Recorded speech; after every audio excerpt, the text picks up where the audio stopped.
الحمد لله، وصلى الله وسلم وبارك على محمد رسول الله. أما بعد، كثيرا ما نرى ونسمع عن إخوان لنا كانوا معنا على الدرب قد انحرفوا وضلوا سواء السبيل، ويكاد عذر جميعهم هو ما عاينوه من فساد أحوال بعض المتلبسين بالاستقامة، وقد كانوا قد دخلوا في هذا السلك وهم يظنون أنهم سيرافقون في دربهم رفاقا كالصحابة، فانغبنوا بنقيض توقعاتهم، ثم يهجرون الطريق وينزوون، ثم يستبدلون لهم رفاقا من أهل الدنيا ويبدأون بانحراف خطير، وعذرهم فساد بعض من رأوهم في طريق الاستقامة،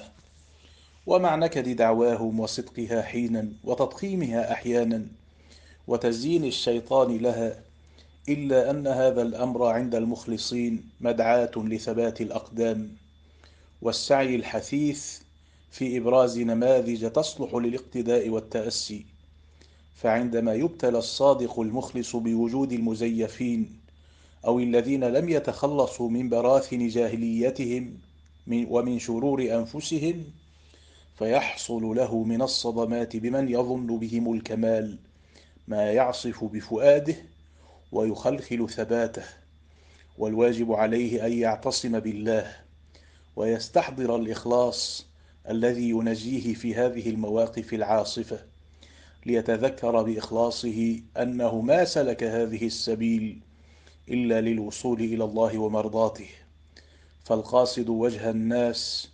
يطيش من أول ريح تعصف به فيهلك في أودية الدنيا، ولن يدفع عنه دعواه فساد السالكين. والذي قصد الله والدار الآخرة يمضي قدما في دربه، مصلحا نفسه ومثبتا لغيره وناصحا إخوانه، آخذا بأيديهم للنجاة والتعاون على البر والتقوى.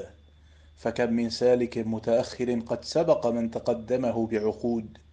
بصدق إخلاصه وتجرد توجهه، فمن ابتلي بالنقوص والانتكاس وتذرع بفساد السالكين فليراجع إخلاصه من الأساس، فإنه ما ذاق بعد طعم الإخلاص وما عرف لذة عمل المتجردين لله،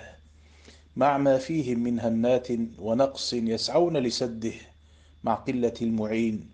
وفشو المثبطين والعوائق التي يعسر حصرها. فالله الله في الثبات في زمن الانتكاسات، ونسأل الله أن يثبتنا على دينه حتى نلقاه،